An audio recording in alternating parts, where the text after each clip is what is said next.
नालायक पन्नालाल। सुल्तानपुर में पन्नालाल नाम का एक धनी किसान रहता था।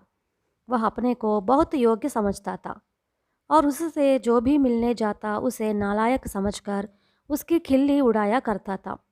उसकी इस आदत से सारे गांव के लोग असंतुष्ट थे, लेकिन पन्नालाल धनी था। इस कारण उसके सामने कुछ कहने में संकोच करते थे।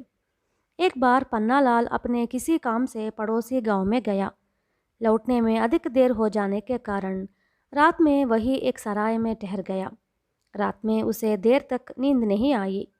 उसके दूसरे कमरे में ठहरे हुए दो व्यक्ति आपस में बातचीत कर रहे थे। वह उनकी बातें ध्यान से सुनने लगा। ओह, तो आप भी तड़के उठकर मेरे साथ सुल्तानपुर चलने वाले हैं, लेकिन आप वहाँ किनके घर जा रहे हैं? एक व्यक्ति पूछ रहा था। मैं पन्नालाल के घर जा रहा हूँ, दूसरे ने बताया। अच्छा, नालायक पन्नालाल के घर? पहले ने हंसकर मजाक करते हुए कहा। दूसरे व्यक्ति ने आश्चर्य के साथ पूछा, आप यह क्या कहते हैं? मैंने तो सुना है कि आपके गांव में पन्नालाल से बढ़कर कोई अमीर नहीं है। मैं तो ज़मीन जायदाद में उसे अपने बराबर समझकर अपने इकलौते बेटे का रिश्ता करने जा रहा था। कोई ऐसी वैसी बात हो तो मुझे पहले ही बता दीजिए, शायद मुझे वहाँ जाने की ज़रूरत ही ना पड़े। इस पर पहला व्यक्ति बोला, इसमें कोई संदेह नहीं कि पन्नालाल बड़े सुखी संपन्न है, आप घबराइए मत।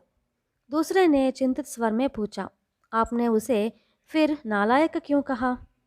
पहले व्यक्ति ने स्पष्ट करते हुए कहा, पन्नालाल जी किसी न किसी बात को लेकर सबको नालायक कहकर अपमानित कर देते हैं।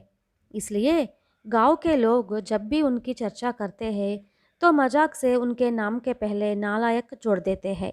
अब यह पूरे गांव में रिवाज सा हो गया है। तब तो पन्नालाल जी को तो दूसरों का मजाक उड़ाने की बीमारी है। पन्नालाल की बेटी के साथ अपने बेटे का रिश्ता करने की इच्छा से जाने वाले व्यक्ति ने कहा। यह सारी बातचीत सुनने के बाद पन्नालाल अपने पलंग से उठकर दूसरे कमरे में चला गया और उन दोनों से बोला, मैंने आप दोनों की बातचीत सुन ली है। मेरे गांव वालों ने समय पर यह सबक सिखा दिया है कि केवल संपत्ति रखने से समाज में कोई व्यक्ति प्रतिष्ठित नहीं होता, बल्कि उसके लिए यह भी आवश्यक है कि किसी के साथ व्यवहार करते समय उसका दिल ना दुखाया जाए। मैं अभी इसी दोष के कारण एक सज्जन व्यक्ति के साथ रिश्ता जोड़ने से वंचित हो जाता। अब तो मेरी आंखें खुल गई है। आपकी बातों से लगता है कि आप में शिष्टाचार है और आपका हृदय पवित्र है, रिश्ता जोड़ने की इच्छा रखने वाले व्यक्ति ने कहा। पन्नालाल ने पल भर रुककर कहा, मनुष्य के अंदर जाने या अनजाने कोई बुरी लत आ जाती है जिसे वह खुद समझ नहीं पाता। जब दूसरे लोग उसकी ओर किसी न किसी रूप में उसका ध्यान आकृष्ट नहीं करते, तब तक वह उस पर सोचने व विचार करने के लिए मजबूर नहीं होता।